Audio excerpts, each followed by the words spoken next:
চেনা ছন্দে চেন্নাই আইপিএলের দ্বিতীয় ম্যাচেও দুই তরুণ অধিনায়কের মধ্যে সহজ জয় ঋতুরাজ ব্রিগেডের। ভিডিও শুরু করার আগে আমাদের চ্যানেলটি সাবস্ক্রাইব করে ভিডিওটিতে লাইক শেয়ার কমেন্ট করে আমাদের সাথেই থাকুন। ধোনি যে ব্র্যান্ডের ক্রিকেট খেলতেন ঋতুরাজের আমলেও সেই একই ব্র্যান্ডের ক্রিকেট খেলবে সিএসকে।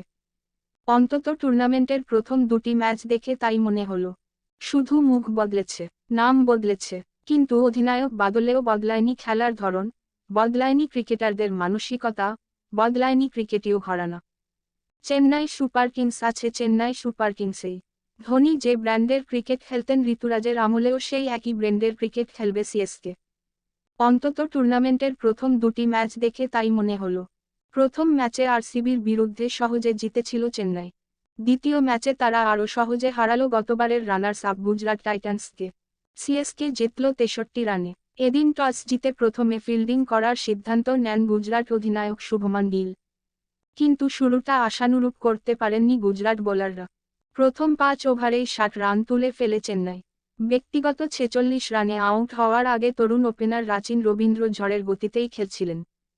রাচিনের উইকেটের পর রাহানে এদিন বিশেষ সুবিধা করতে না পারলেও শিবম দুবে অনবদ্য ইনিংস খেললেন। মাত্র 23 বলে 51 রান করলেন তিনি। অন্যদিকে অধিনায়ক ঋতুরাজ করলেন 36 বলে 46। শেষদিকে মিচেল 24 এবং সমীর রিজভি 14 রান করেন। সমবেত পারফরম্যান্সের সুবাদে নির্ধারিত 20 ওভারে 6 উইকেটে সিএসকে তোলে 206 রান। এবং এদিনে মাঠে নামেন পার্পেল ক্যাপ পরে মুস্তাফিজুর রহমান। এদিন আরও 2টি উইকেট নিয়ে এই স্থানটা আরও মজবুত করে ফেললেন নিঃসন্দেহে। লক্ষ্যমাত্রা ছিল বিশাল। জিততে হলে গুজরাটকে শুরুটা ভালো করতে হতো। বিশেষ করে অধিনায়ক শুভমানের কাছে বড় ইনিংস প্রত্যাশা করছিলেন গুজরাট ভক্তরা। কিন্তু তিনি ফিরলেন মাত্র 8 রান করে। 3 নম্বরে নেমে সাই সুদর্শন 37 রানের একটি ইনিংস খেললেও আর কোনো গুজরাট ব্যাটারি সেভাবে দাগ কাটতে পারলেন না। ফলে নির্ধারিত 20 ওভারে 143 রানেই আটকে গেল গুজরাট।